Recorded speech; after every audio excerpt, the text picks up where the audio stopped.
Hello, my name is Richard Campbell. I invented geological agriculture, everything we know about that science of growing plants and rocks without soil and fertilizers in the book Riverstones Grow Plants. But right now we're going to tell you what happens, one, when you grow a second time around in your gravel garden, two, what do you do when it starts to get a little tall? Over here, we have our what is a 7-day-old plant. 7 days ago, I planted these pea shoots, this gladiola in the center, and these string beans, which as you see is a foot tall already. Now the reason this has grown so incredibly fast, it usually doesn't grow this fast your first time out in gravel. Notice I say first time out.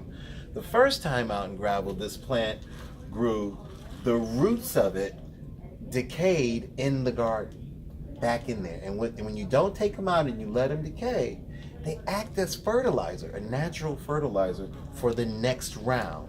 So once you get the first plants out, you harvest them out, you reseed like I did a week ago, then bam, bam, 7 days, you got super growth of a superfood, one of the strongest in the planet, beans, which we all love, and gladiolas. But now that they're getting tall, we have to give a trellis. Now, being a Peace Corps volunteer, we always say use what's around. Don't go buying stuff from the store. And so in that regard, I've taken an old wire hanger from my car, and I straightened it out and turned this to a little U, and we're gonna stick it on the sides so that this plant will have something to crawl on. And stick it all the way down on both sides. That way, the plants in here will have something to crawl, to hang on. So you put this one here, have him over here. That way, your plants can crawl and grow up the trellis that we made, these hanger trellises.